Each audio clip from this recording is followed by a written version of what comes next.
Antes que nada, yo recién estaba pensando que quizás de los temas inclusive que venimos viendo en estos foros, este es el que es más polémico. O sea, sobre el autismo es curioso porque es un tema sobre el cual vienen confluyendo como todas las grandes discusiones.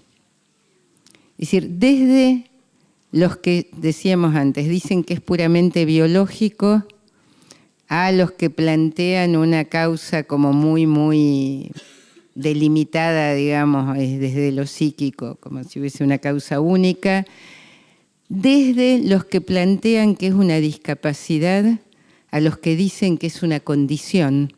En ambos casos lo plantean como algo cerrado, porque ya sea una condición vital con la cual alguien nace, va a ser así toda su vida, hasta si es una discapacidad también. O sea, hay quienes lo plantean como que es como que si un niño naciese sordo, ciego, cosa por el estilo.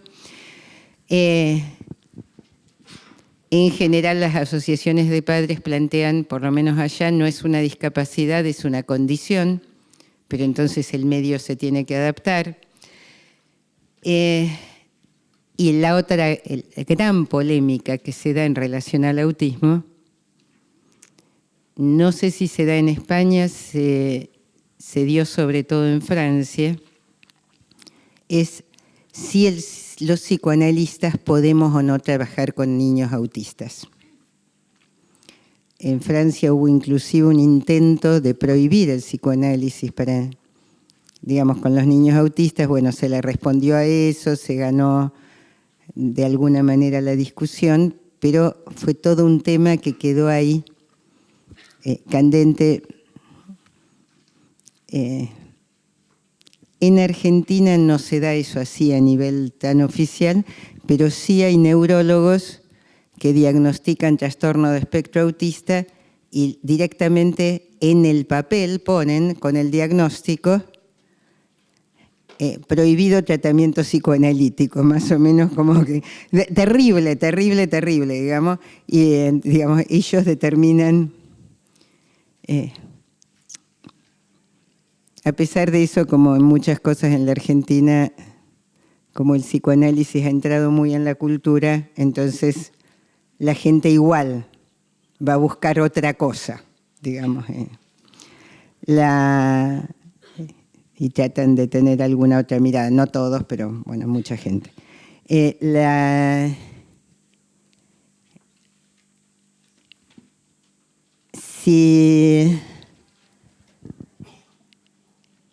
Si pensamos, a ver, cómo se viene definiendo el autismo. En principio, el que define la cuestión del autismo, digamos, el primero que habla es Leo Kanner. Entonces, él lo que dice es que son problemas de relación, que el problema es que el niño no establece la relación con las otras personas. Él lo da como una discapacidad del autismo, como algo que el niño no puede. Y en realidad lo que se plantea allí es que, de alguna manera, el niño se encierra en una situación de una soledad absoluta e ignora a todos los otros. Estos son elementos a tener en cuenta, pero también como a pensar, porque hay veces que esto se da, por eso yo digo, con uno de estos elementos no hacemos nada, porque en realidad problemas de relación tienen muchos sin ser autistas, o esta cosa del encierro y de excluir al resto del mundo, de no registrarlo. El otro día el papá de un niño que ni por casualidad es autista, me dice, me lo planteaba como un problema del niño, pero él sí no hablaba de autismo ni nada porque se le parezca, pues es un niño que, digamos, que funciona bien en el mundo. Y no, pero me dice, hace como si los demás no existieran, salvo algunas personas privilegiadas. No es un paciente, es una persona conocida. Entonces yo le decía, digo, Digo, conmigo es un encanto. Le digo, a mí no me hace eso. Me dice, pero porque vos le hablas un montón y le traes regalos y le das como... dice, entonces, claro, entonces yo decía, bueno, entonces este se encierra con aquellos que no van a su encuentro, digamos, o sea, y evidentemente por eso digo, eso de cualquier manera es como para tener en cuenta estas características. La otra cosa que plantea Kanner y otros autores es el tema de las estereotipias, los movimientos repetitivos. Esto también es una característica del autismo y también de manera aislada puede aparecer en otros niños que no son autistas. ¿Se entiende? O sea, hay muchos niños que aletean, que hacen esto y no son autistas. Es habitual que los niños autistas no solo no se conecten, sino que tengan movimientos reiterados, estereotipados, que tengan rituales, o sea, que repitan lo idéntico, tanto en el mundo externo como en el mundo interno. O sea, buscan una repetición de lo mismo. Todos los niños buscan la repetición, pero soportan pequeñas diferencias. Inclusive cuando yo decía a este paciente mío que no soportaba que la maestra todas las semanas los cambiase a todos de banco, o sea, de lugar, armaba todo de manera diferente cada semana, no sé por qué en primer grado, pero para él eso era absolutamente enloquecedor y entraba en crisis de desesperación total. Se desestructuraba totalmente en esas situaciones. Uno podría decir es uno de los rasgos, pero no se daban otros. O sea, uno tendría que pensar todo Y hay un deseo por eso, de inmutabilidad, de que el único que pueda cambiar cosas sea él y no el resto del mundo. Cuando las cosas cambian, yo decía antes que no es angustia estrictamente. Hay una diferencia importante entre la sensación de angustia que puede tener una persona neurótica a la crisis que uno podría decir de desesperación, de desintegración, de desarme que tiene alguien que tiene una patología grave. Es realmente la sensación de que todo se derrumba y lo poco que ha podido constituir de sí mismo se quiebra en pedacitos. Por eso también los ataques son terroríficos y las sensaciones en este chiquito se quebraba. En realidad,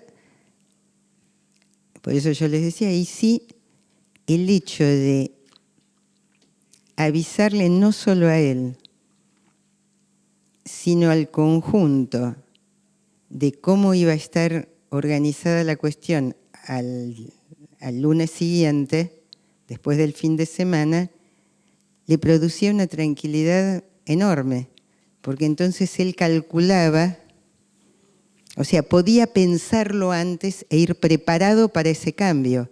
Sin eso se desestructuraba. Todo lo que puede ser sorpresa, insisto, este chiquito no era autista, pero, digamos, mantenía algunos de estos rasgos y en cualquier chiquito de estos es importante a veces este tema de la anticipación, cosa que no se suele hacer porque con la idea de que no entienden, no les anticipan nada.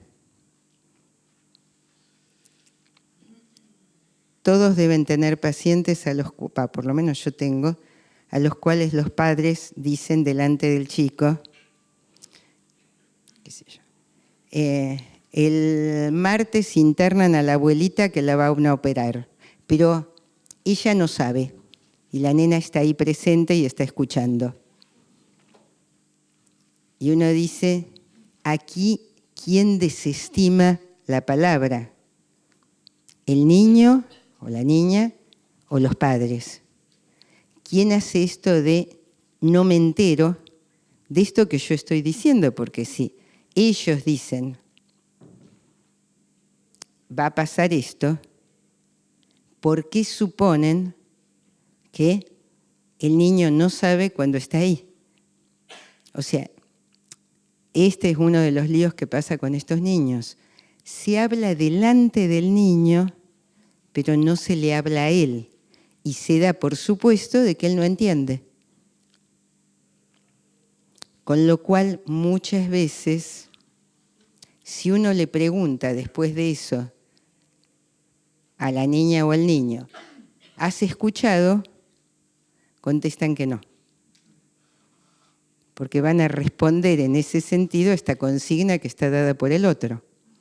Tú no escuchas, no entiendes, no escuchas, no sabes. El saber implicaría quebrar la regla armada con el otro. Digamos, implicaría toda una posibilidad de oponerse a, cosa de la cual estos niños en principio carecen. La otra cuestión que aparece también es el tema del pensamiento. Kanner y mucha gente que trabaja con niños plantea por eso el tema de la conexión con los otros, el tema de los comportamientos, el tema del pensamiento y del lenguaje, que pensamiento y lenguaje están ligados por otro lado. Lo que plantean es que el pensamiento es muy concreto, es un pensamiento más bien como al estilo en que funcionan las máquinas. Ustedes vieron que las máquinas tienen como un sistema que es binario, o sea, es A-B, digamos, o A o B. Lo que se plantea es esto de que hay un tipo de pensamiento y que por eso además se pueden conectar con tanta facilidad con las máquinas. Cosa que por otro lado, hoy en día está como muy, en realidad, muy puesto en juego con todos los niños. Los niños se terminan conectando mejor con las máquinas que con los seres humanos en este momento, y esto es una cuestión social que viene desde los adultos, no desde los niños. Si yo tengo muchísimos ejemplos de situaciones. Bueno, me pasó este año yendo me había ido de unos poquitos días de vacaciones con mi nieta, las dos solas. Entonces tiene 6 años. Entonces, bueno, hice una primera escapada con ella las dos solas, que fue bárbaro. Y estábamos volviendo en un micro, como de una excursión, en una cosa así, y ya la gente grande quería dormir, por supuesto, pero ella estaba muy despierta y los demás niños también que estaban ahí, y una niña saca una tablet y se pone a jugar con la tablet. Y ella me mira y me dice, yo no tengo tablet. Entonces yo le digo, mira, podemos jugar. Entonces le digo, ¿qué te parece si jugamos? Ella todavía no sabe leer y escribir, entra ahora en primero, pero sí sabe las letras. Entonces le digo, jugamos a decir cosas con tal letra. El tutti frutti, pero bueno, nosotros le decimos tutti frutti, pero verbal. Entonces le digo, bueno, nombres con tal letra. Empezamos, claro, y ella habla muy fuerte. En 2 minutos teníamos todos los chicos de la combi, era una combi chiquita, todos los chicos jugando con nosotros, el papá de uno ayudando, y los que querían dormir me deben haber odiado, pero digamos, se olvidaron en 2 minutos del tema de no tengo la tablet, tú y la tablet, hasta la nena de la tablet dejó de mirar la tablet y se puso a jugar. Entonces yo decía, otra propuesta, a los chicos les engancha. Si uno quiere que se mantengan callados y quietos, le va a dar algo, con lo cual, digamos, no molesten al resto, si se quiere. Pero si uno se pone a jugar con ellos, estaban todos encantadísimos, digamos, y viendo a ver quién decía más cosas con cada letra. Bueno, fue muy gracioso. Así fue todo el viaje. Yo creo que eso muestra cómo en realidad somos los adultos los que no les ofrecemos otras cosas, y los chicos es cierto que terminan teniendo una conexión privilegiada con las máquinas. Esto es permanente. hay chiquitos que es cierto que desde muy chiquitos tienen como, pero también hay que ver cómo se les ha ofrecido, y si los que se les ofreció predominantemente fue eso, tienen una conexión como súper peculiar y muy facilitada. Igual todos los chicos tienen una conexión facilitada con las máquinas porque las tienen desde que nacieron, digamos, no es porque... Vieron que hay gente que dice, uy, son tan brillantes, tan inteligentes, que por eso... No es así, digamos, no es que sean brillantes e inteligentes, nacieron con eso. Entonces, y no pueden suponer el mundo sin máquinas. Pero eso no quiere decir ni que puedan más. Yo siempre digo, el mismo niño que sabe manejar un móvil mejor que uno, no puede cruzar la calle solo. Entonces no pensemos que es brillante.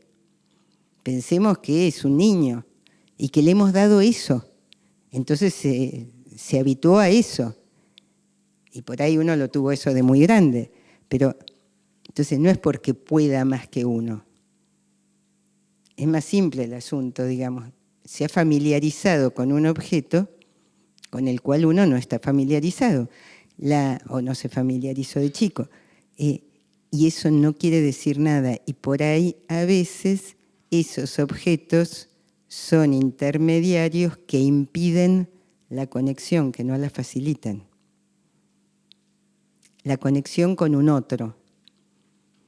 En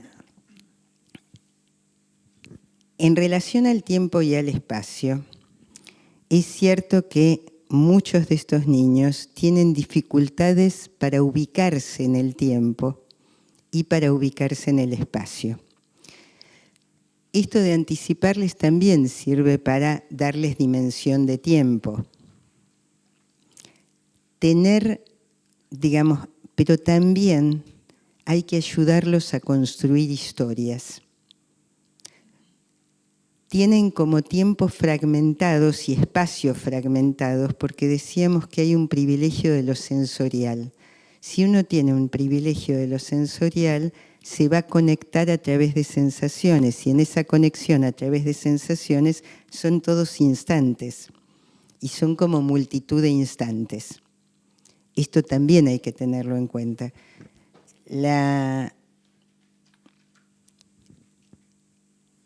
Y esto les impide, si es un mundo armado entre sensaciones, les resulta mucho más difícil tener como una secuencia organizada.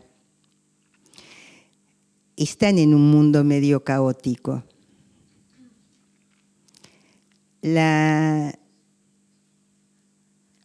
A ver, yo entiendo que cuando se discute qué línea seguir con estos niños, muchas veces lo que aparece como una posibilidad y que tiene una especie de éxito relativo es que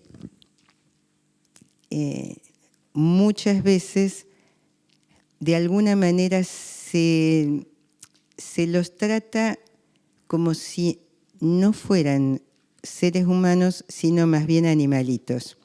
Entonces, en el tratamiento se impone todo en términos de como premio, castigo.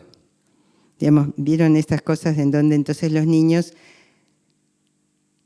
Este estilo de niños en general se adecúa a eso. Yo les digo, a mí me pasa en Buenos Aires que de repente tengo derivaciones, qué sé yo, digamos, psiquiatras, por ejemplo, que están en una línea cognitivo-conductual, me derivan pacientes. Pero, ¿qué pacientes me derivan? Pacientes que ellos dicen que son autistas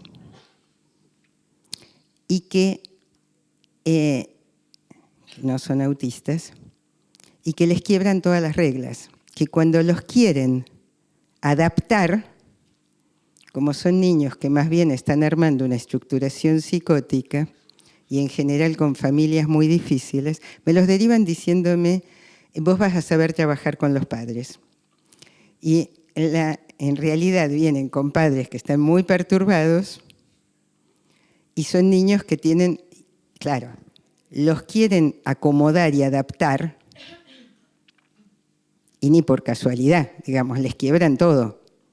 Con lo cual, fracasan totalmente en ese sentido, y entonces ahí dicen, bueno, otro puede, honestamente, digamos, plantean, bueno, otro puede hacer. Con los niños que sí arman una estructuración al modo autista, puede aparecer como exitoso la cuestión adaptativa y se pueden sujetar a esto justamente por esta tendencia a robotizarse. El problema es que yo creo que lo que hacemos es profundizar la patología porque se terminan constituyendo como robots, no como personas. O sea, se adecúan, se adaptan a la situación, quedan como si fueran amaestrados. O sea,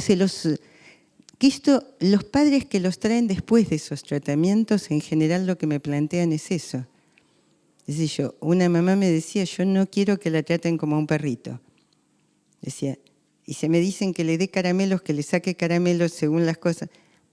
Y dice, yo no quiero hacer eso. Y yo creo que tiene que ver con esto de, bueno, son niños que tienen facilidad para ser obedientes.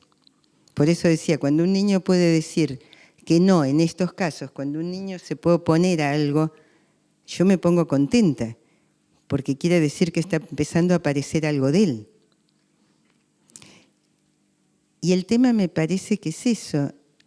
Si queremos a alguien que quede adaptado y amaestrado, o si queremos que alguien se vaya armando y constituyendo, y bueno, y por ahí no sea el niño ideal, pero que pueda ir desplegando posibilidades él, como para poder llegar sí a un punto de existencia autónoma, digamos, y de mayor libertad. De cualquier manera, sí tenemos que tener en cuenta que los niñitos que efectivamente son autistas tienen una lógica particular y entonces a veces no entendemos bien las conexiones que establecen y tenemos que ir viendo cuáles son esas conexiones, por qué de repente se aterran frente a algo que nosotros no entendemos, qué es lo que han ligado. Digamos, todo este tipo de cuestiones me parece que son como cuestiones a pensar. Insisto en la cuestión de la singularidad, porque cada uno va a establecer conexiones diferentes, viene estableciendo conexiones diferentes. En relación al lenguaje, muchos de estos niños no hablan, muchos. Siempre hay problemas en relación al lenguaje. O sea, desde que no usan la primera persona hasta que repiten las mismas frases, y a veces como que uno siente que es casi un sinsentido. Como que no entienden el doble sentido de las palabras. Cosa que por ahí ningún niño muy pequeñito entiende, pero cuando sea más grande sí. Acá hay una dificultad importante en ese sentido. Son muy inflexibles, muy rígidos, y hay como, cuando hablan, hay ausencia en todo lo que son preposiciones, conjunciones, o sea, las articulaciones entre las palabras. Por ahí usan sobre todo sustantivos, o verbos y sustantivos, pero no está la profundidad, si quieren, del lenguaje o la complejización del lenguaje. Todo esto se puede construir, esto no quiere decir que sea para siempre así. Y también es cierto que hay niños que tienen dificultades en el lenguaje y que no son autistas. De nuevo digo, cada una de estas cuestiones, o sea, son todos rasgos que tomados aisladamente se pueden encontrar en muchos niños que no necesariamente son autistas. uno podría decir que en el niño autista se conjugan todas estas cuestiones y bueno, y que de cualquier manera, digamos, el tipo de trabajo está abierto y hay que pensar en cómo ayudamos a que esto sí se pueda desplegar, cómo ayudamos a que sí puedan apropiarse del lenguaje, no que repitan frases, sino que puedan apropiarse, porque la otra cosa que uno encuentra muchísimas veces es niños que repiten las frases de la televisión. Esto Leo Kanner no lo habla porque no le debía pasar, pero digamos, ahora es muy común que hay niños que hablan, bueno, en Argentina nosotros hablamos muy diferente, no hablamos con el tú, por ejemplo, y hablamos muy diferente a Centroamérica y también a España, pero sobre todo las series de los dibujitos vienen con doblaje centroamericano. Entonces, uno se encuentra con niños que en lugar de decir, qué sé yo, primero que usan el tú cuando lo usan. Pero, por ejemplo, en vez de decir, nosotros decimos a la gasolina le decimos nafta, y en vez de decir nafta dicen gasolina. Y uno dice, ¿y este dónde lo aprendió? Solo en la televisión, ¿se entiende? Porque nadie en la calle va a hablar así. Ni los padres hablan así. Hay un montón de palabras y frases hechas, de repente como frases que largan en cualquier momento, que son frases de los dibujitos. Que a veces a uno le hacen preguntarse si no pasan más horas frente al televisor que, o ahora los videos, ponen en los móviles o en la tablet, ponen videitos, que todos andan con los videitos, y uno dice, están más horas con eso que hablando con gente, que es un problema. Las palabras también se pueden usar como objetos autísticos, en tanto se usen como si fueran cosas. Por eso yo decía la estereotipia en el lenguaje. Esto, por ejemplo, de largar una frase ya hecha de la tele en cualquier momento. Allí es casi como si fuese un objeto del cual él se agarra y se sostiene, pero no es el sentido del lenguaje, no es que esté hablando. Está tomado de algo como se puede tomar de mirar cómo gira algo. Esta cosa de lo repetitivo y la pasión, qué sé yo, un paciente se podía pasar horas mirando el lavarropas, digamos, o el ventilador, la máquina de lavar, claro. Lavadora, dicen. Bueno, la lavadora, ven que hay muchas palabras que se dicen distintas. Y claro, digamos, o el ventilador o cosas por el estilo, digamos. Todo ese tipo de cuestiones que tienen que ver con lo idéntico. O esta cuestión de tomar un auto y estar nada más que con las ruedas, digamos, así mirando. Es casi como si eso los atrapase y los dejase, fuera justamente una especie de tensión del tiempo y de cualquier cambio. Es la repetición de lo idéntico permanentemente que los tiene como capturados.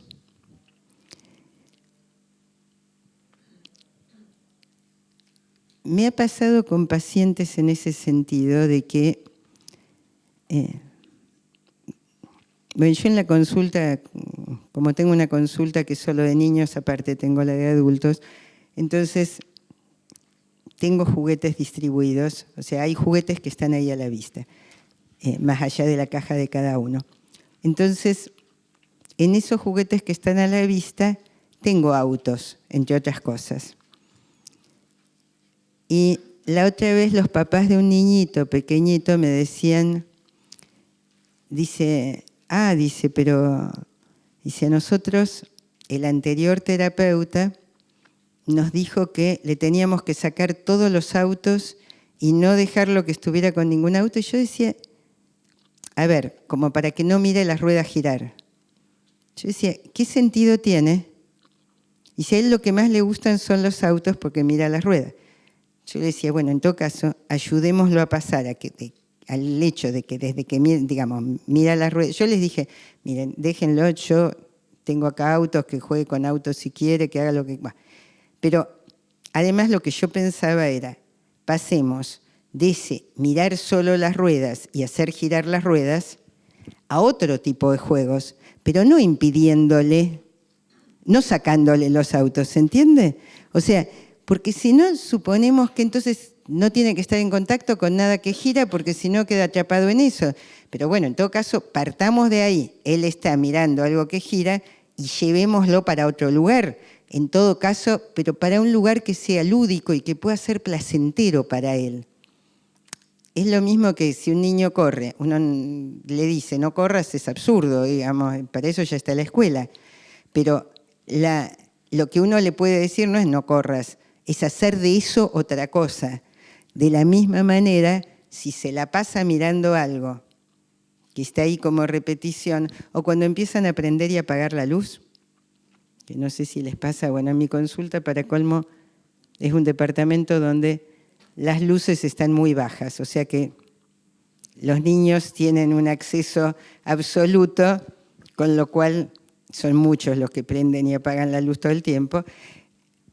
Pero bueno, si a partir de, una cosa es decirle no prendas y apagues la luz, y otra cosa es a partir de eso que ellos hacen, que es prender y apagar la luz, empezar a otorgarle a eso algún otro sentido. Y entonces decir, uy, ahora está oscuro y ahora, uy, sale, digamos, y empezar a armar algún tipo de juego con eso, cosa de poderlo llevar a algún otro lugar, ya que se escondan cosas, digamos, pero lo cual es cierto que lleva por ahí un montón de tiempo, pero que implica poder transformar eso que aparece como el único placer posible, que es en una repetición textual, que es la repetición de lo idéntico, poder pasar a otro tipo de placer.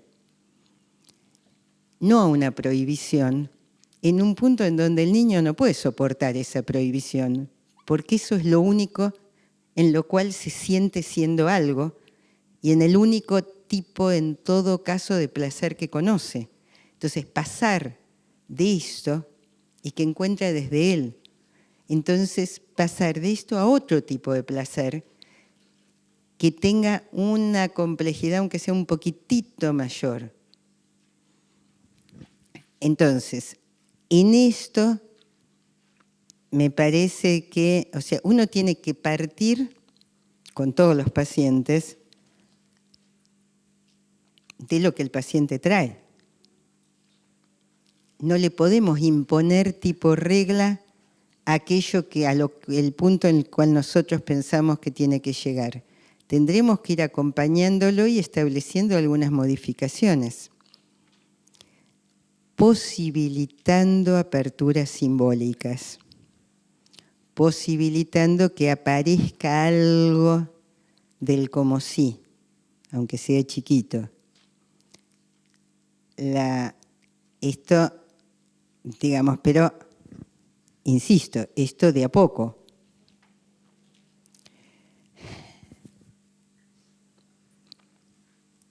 Si uno piensa el tema del lenguaje, algo que a mí me parece que es clave, porque insisto, por lo menos allá la gran mayoría de chicos que llegan es porque no hablan. Y allí entran chicos que efectivamente son autistas, chicos que no tienen nada que ver con el autismo, la mayoría, por otro lado, por estas consultas que están llegando así masivamente. Pero sí hay como una dificultad en el tema del lenguaje que a mí me viene preocupando.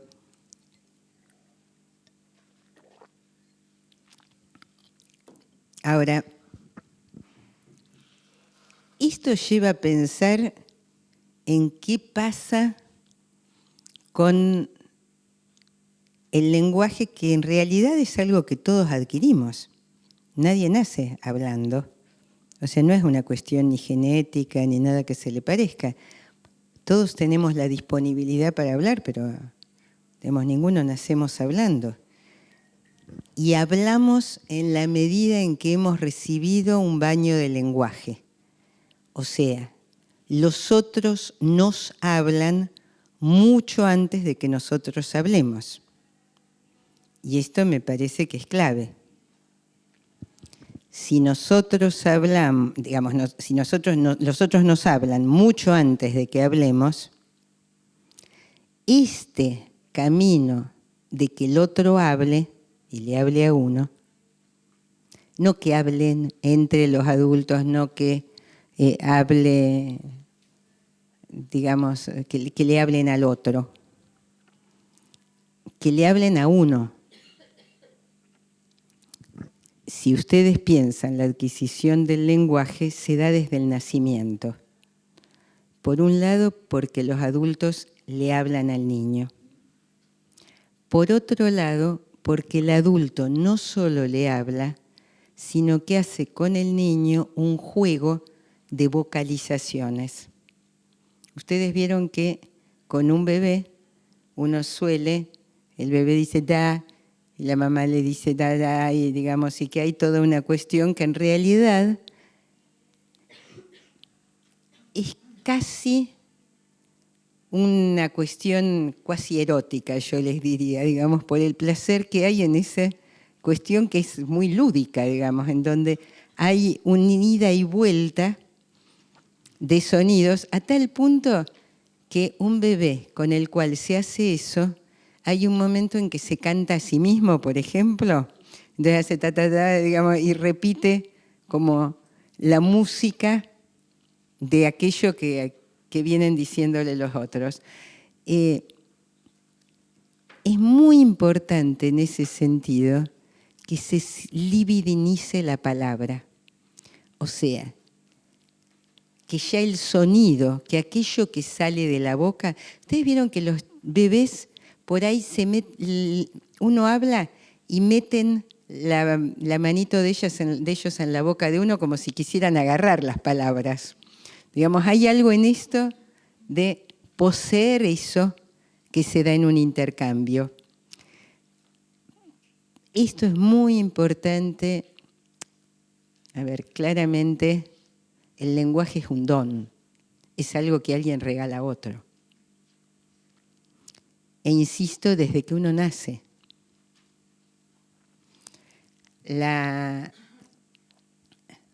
Yo les digo, en ese sentido hay imágenes que uno ve en internet, pero no solo en internet, lamentablemente, sino también en la vida, que son estas cosas de una mamá amamantando y mirando el celular, por ejemplo, mirando el móvil, que uno dice, ¿y ahí dónde está la mamá que lo mira a los ojos al bebé mientras el bebé toma el pecho y le dice algo? Y, digamos, todo esto es el modo en que se va aprendiendo a conectarse con los otros y al lenguaje. Si el otro está con la cabeza en otro lado, es mucho más difícil que esto ocurra. Me parece que esta es una de las cuestiones que tenemos que tener en cuenta. O sea, si alguien no solo los otros le tienen que hablar, no solo los otros van a tener que hacer este juego de sonidos. Cuando uno le canta a un bebé, le está dando, no es que vaya a entender el bebé todas las palabras. Yo creo que no, digamos. Hay psicoanalistas que plantean que desde el nacimiento más o menos los bebés entienden todo. Yo creo que no, pero creo que sí pescan tonos de voz y se van, y es eso del baño del lenguaje, o sea, se van como,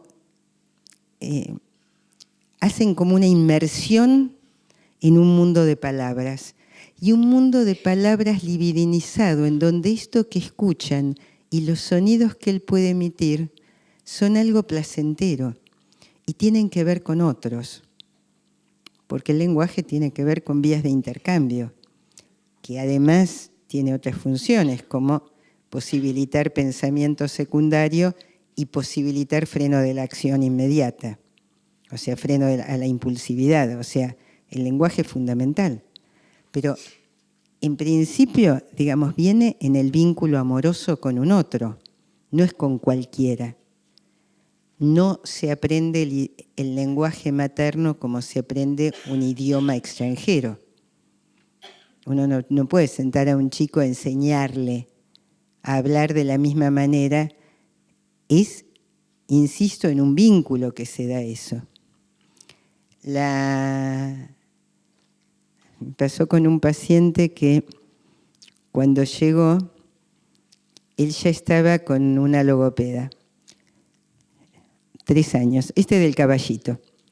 Tenía 3 años cuando empezó y ya, digamos, como no hablaba, había empezado con una logopeda. Yo hablo con la logopeda cuando empiezo a verlo y la logopeda se enoja mucho de que el chico haya venido a un tratamiento psicoanalítico, me dice que ella no puede trabajar con el nene porque el nene no le sigue las consignas, obvio, digamos, el nene no registraba ni a la madre, más o menos, difícil que le fuera a seguir las consignas, además, un chiquito de 3 años. Que esta es otra que también quiero después hablar, porque esto de que supongan que los chicos chiquitos pueden seguir consignas, a mí me parece un disparate absoluto. Los nenes chiquitos no siguen consignas. Díganle a un nene chiquito bailar y no va a bailar. Así sea el hijo de ustedes, digamos, a menos que esté de muy buena onda ese día y tenga ganas él. Si no, lo más probable es que baile cuando se le dé la gana.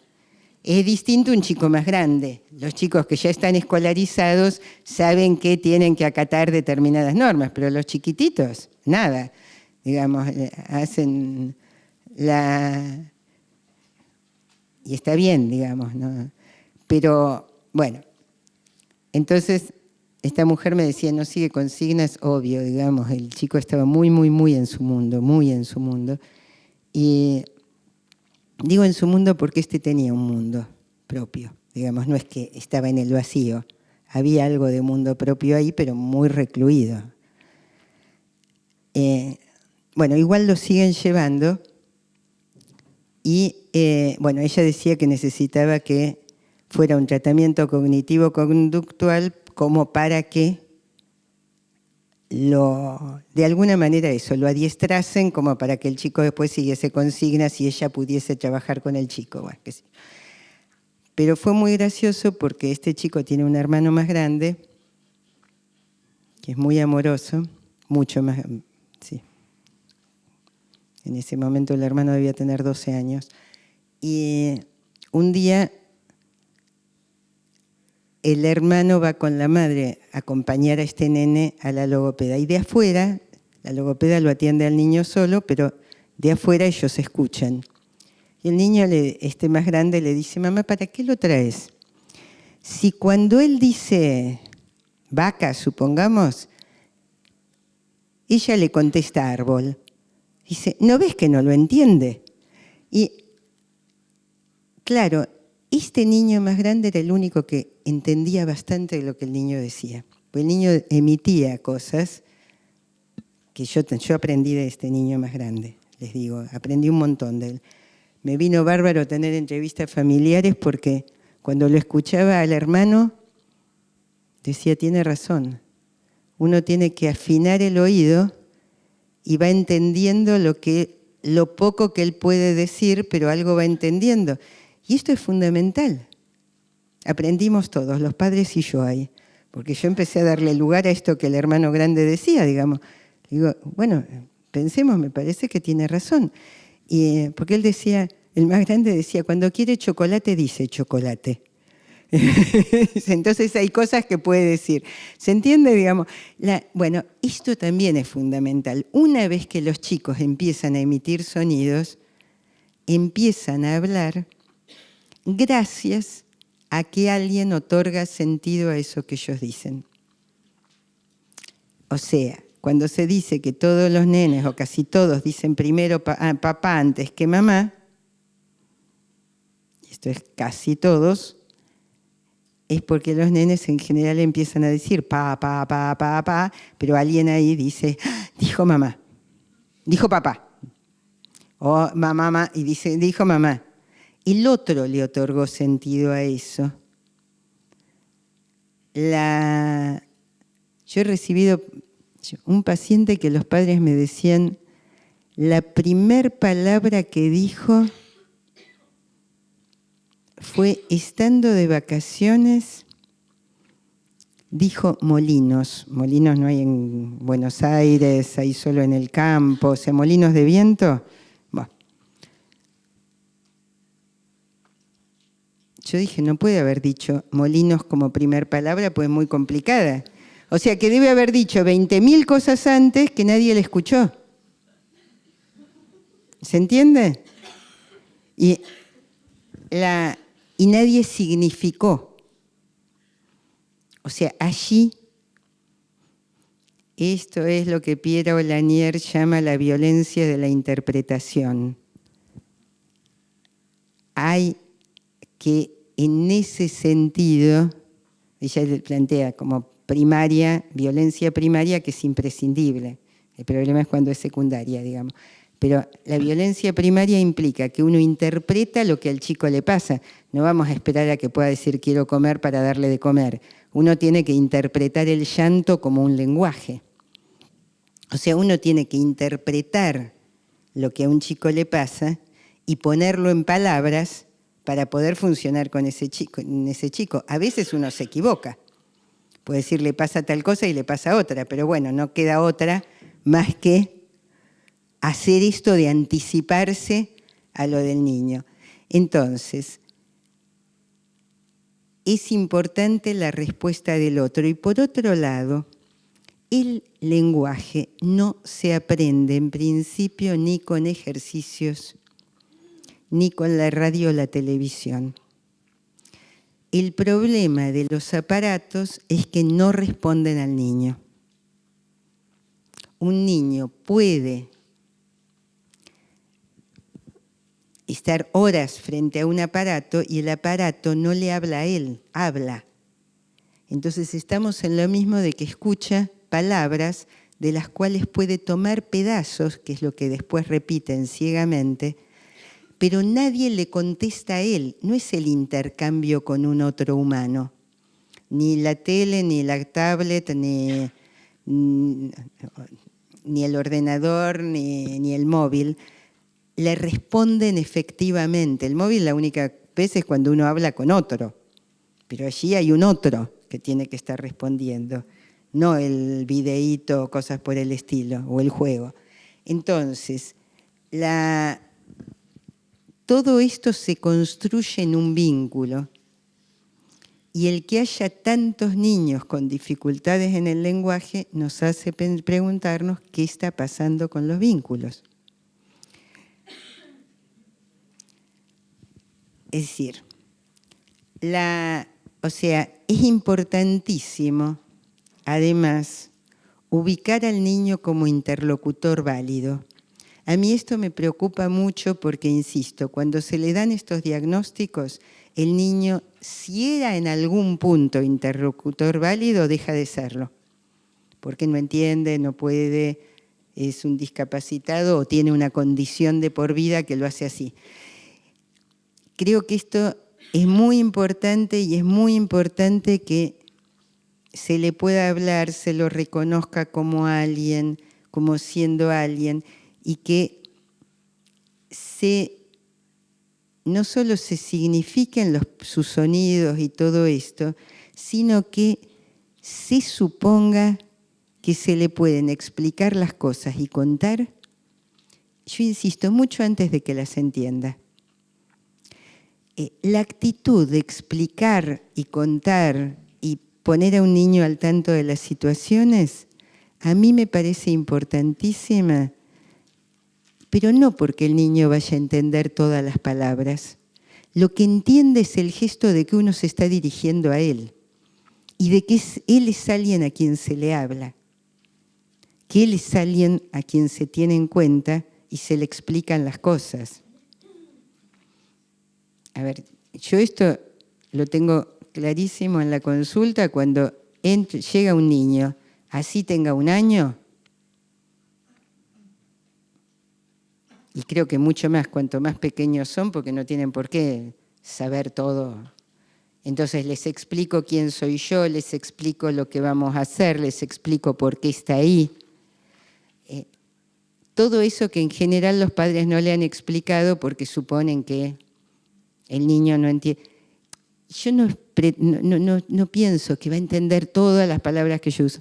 Trato de decírselo de manera fácil, digamos, pero es más allá de eso, que él se dé cuenta de que a mí él me importa y que yo quiero que él esté al tanto de las cosas y que él ahí va a tener un lugar y que va a poder decidir cosas.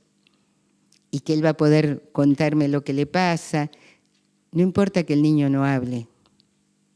No importa que mire para otro lado, digamos. Intento, por lo menos, tener yo presente esto. Y que él sepa, porque esto sí un niño lo puede saber, que yo me estoy dirigiendo a él. Por supuesto no de manera sofisticada, digamos, pero con nadie se puede. La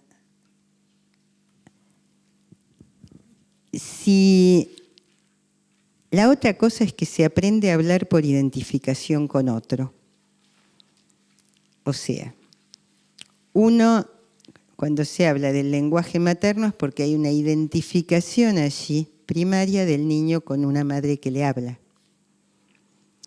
Entonces, que puede ser la madre, el padre, el que cumpla función materna en ese momento, digamos, pueden ser diferentes personas y está bien que sean distintas personas. Pero me parece que es fundamental esto de que el niño se pueda apropiar del lenguaje en ese sentido y que haya como una vía identificatoria, no solo la palabra libidinizada, sino una identificación con otro. En ese sentido, me parece que es muy importante esto de pensar en las dificultades del lenguaje. Como, yo no sé si allá ahora está de moda otro diagnóstico del DSM, que entonces los niños o son TEA o son trastorno de espectro autista, o son trastornos de espectro autista o son trastornos del lenguaje. Los trastornos del lenguaje hablan de mucho más que trastornos del lenguaje. Pero no son niños que tengan problemas de fonación. Sería un problema del lenguaje, que algo les pase, qué sé yo, en las cuerdas vocales. No arman lenguaje. Entonces decir trastorno del lenguaje tampoco dice nada. Porque de nuevo pueden ser por cualquiera de estas cosas que estábamos diciendo. O no lo escucharon a él, o nadie le habló, o no lo escucharon, o vaya a saber por qué, digamos, este niño no pudo tomar nada de lo que le dieron, pero no es un problema aislado.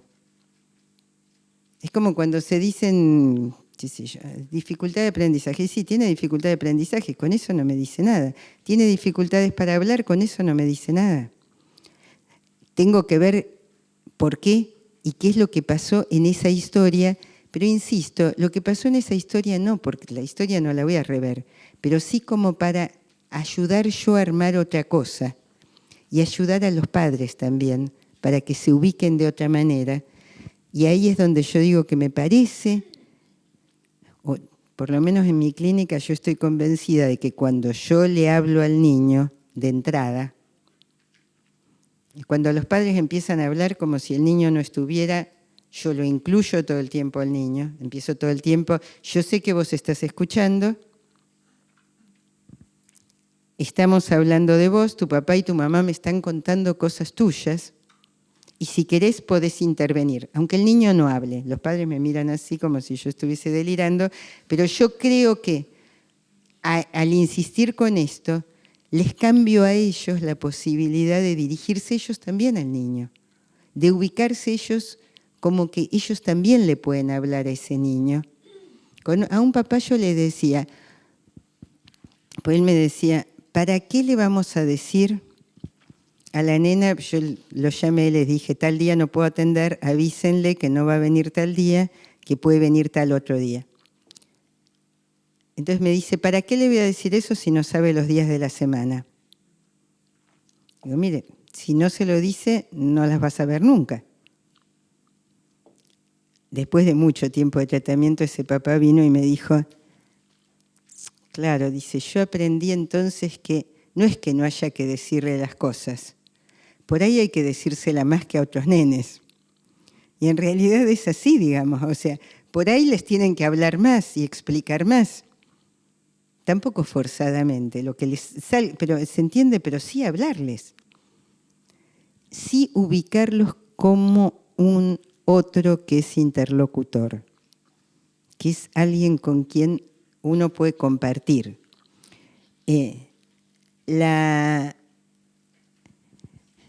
Yo les digo, parece a veces como si estuviera en contra de la tecnología. Yo adoro la tecnología en cuanto, por ejemplo, gracias a la tecnología estoy acá, no hubiese podido viajar por todos lados si no fuera por la tecnología, pero la verdad es que me está asustando. Y me parece que hay una conjunción de las nuevas tecnologías con una concepción de lo humano que se da últimamente. Esta idea de la gente tiene que producir, caiga quien caiga y pase lo que pase, y si está enferma no importa, y si está triste no importa, y, digamos, uno tiene que rendir ante todo en el mundo. Eso, junto con las nuevas tecnologías, me da la impresión de que vamos hacia una sociedad robotizada y muy autista. Autista en el sentido de cada uno encerrado en su mundo, cada uno en una especie de, bueno, si leyeron el libro de Houellebecq, La posibilidad de una isla es terrible porque termina con cada uno en un lugar totalmente aislado, es siniestro en realidad, pero de esa manera no se envejece, por otro lado, digamos. Alguien sin contacto con nadie no queda contaminado y no envejece nunca, y entonces tiene una especie de vida eterna espantosa, encerrado en una especie de lugar aislado y conectado solo por máquinas. Pero es cierto que son muchos los niños que terminan conectados solo con las máquinas. Y es cierto que, insisto, lo que me preocupa no es la existencia de las máquinas, que de por sí no son malas, sino para lo que se están usando. O sea, para esta cuestión de todo el tiempo, yo les podría dar miles de ejemplos, y los deben tener todos a montones, de situaciones en donde hay un nene pequeñito, hasta de meses, y se le da un móvil cuando el niño está llorando o pidiendo algo que es algo distinto. Que por ahí yo lo conté la vez pasada, porque en realidad me pasó el año pasado, justo antes de venir acá, que yo estaba de vacaciones y también en una excursión, ahí estaba sola, había una pareja con un niñito de 1 año 10 meses. Divino el nene. Y ellos, la verdad, muy conectados todo el tiempo, digamos. Pero volvemos también en una combi y el papá y el nene están justo atrás mío y el nene empieza a lloriquear. Hasta ahí había estado bárbaro, era lógico, todo el mundo estaba cansado y el padre inmediatamente le da el móvil. Y el nene se lo rechaza en principio y el padre vuelve con el móvil y yo no pude con mi genio y entonces los tenía ahí. Entonces me di vuelta y le empecé a hablar al nene y a hacerles, le juro, solo esto. Sube, sube, sube, baja, baja, baja. Las cosas que uno juega con los bebés. Así. El nene me mira, deja por completo el móvil y me da un muñequito chiquito que él tenía. Entonces yo hago eso mismo con el muñequito y lo escondo el muñequito, pero inmediatamente, y le devuelvo rápido el muñequito sabiendo lo que pasa con un niño de 1 año, digamos. No me iba a quedar ni 3 minutos con el muñequito porque le iba a agarrar un ataque. Entonces él empieza a repetir lo mismo. Bueno, estuvimos así todo el resto del viaje. que además fue gracioso porque después la madre dice, yo no le doy el móvil, él se lo da. Y el chofer de la combi dice, bueno, lógico, porque él se cansa de estar con él. Digamos, ya él había pasado a ser una cuestión de género, más o menos. Pero, pero realmente yo decía, con una cosa tan sencilla, el niño, digamos, enseguida un niño se engancha, pero ahí ya hay un juego, hay lenguaje, está el otro. Es cierto que es más fácil darle un aparato. Y uno lo ve todo el tiempo en la calle, esto, en cualquier lado. Digamos, va por el mundo y ve que todo el tiempo se les ofrece. El lío de eso es que tapan vínculos. Me ha pasado con parejas a las cuales que vengan y digan que además de todo lo que le pasa al niño no se duerme a la noche. Entonces, ya últimamente les pregunto, siempre les pregunto cómo hacen para dormirlo. Lo habitual es que me digan que le dan la tablet, el móvil, le ponen un dibujito en la tele. Entonces, últimamente, yo que no doy indicaciones, he llegado a decir, ¿probaron con contarle cuentos? Les juro que hay veces en que me miran como si yo les estuviese, no se nos ocurrió. La cosa más simple del mundo, eso que se ha venido haciendo a través de los tiempos, digamos, y no digo que los tiempos pasados hayan sido mejor ni mucho menos, digamos, pero lo que digo es que hay algo como de que tiene que ver con el lenguaje. No se les cuentan historias a los niños. Cuando los niños adoran las historias y adoran las historias familiares, ustedes empiezan a contarle la historia de los abuelos y bisabuelos, los niños están felices con todo eso. Pero no hay historia, no hay canciones. Pasó el año pasado, sí, hace 2 años, en Barcelona, de que maestras de guardería me decían que, o de jardín de infantes, que los niños desconocían las canciones infantiles de toda la vida. Eso es porque no se las cantan. Digamos, ¿se entiende? O sea, la idea de hay algo que se ha perdido en esto de la transmisión que es muy general y que me parece que es un problema porque además una cosa muy diferente con esto de la tecnología es sentarse a mirar una película o lo que sea con el niño. Entonces, yo creo que, bueno, uno le puede contar cuentos, puede jugar, puede hacer muchas otras cosas, pero si quiere sentarse a mirar una película, una cuestión es sentarse a mirar la película e irle explicando al niño lo que está pasando en la película y que la película sea como un disparador para una charla, a sentarse a mirar una película, a dejarlo al niño frente al aparato y uno irse, o estar con el niño al lado pero sin hablarle. ¿Se entiende? No hace tanto recibí una consulta por un niñito de 2 años que no hablaba y que estaba muy desbordado y no se quería quedar en la guardería, pero digamos, no se conectaba con los demás niños. De a poco fue apareciendo que cuando los padres lo llevaban al parque, el niño sí podía jugar con una niñita del parque. Cuando la mamá me empieza a contar cómo es la vida de ellos, lo que me dice es que ella trabaja desde muy tempranas horas de la mañana hasta las 3 de la tarde. Llega a la casa muy cansada, el niño ya está en la casa, y entonces ella me dice, yo la verdad es que lo único que tengo ganas es de tirarme en la cama. Entonces, lo que hace es, o lo que hacía era, se tiraba en la cama, lo tomaba al niño ya de 2 años y algo, lo ponía al pecho, ella ponía un programa para ella,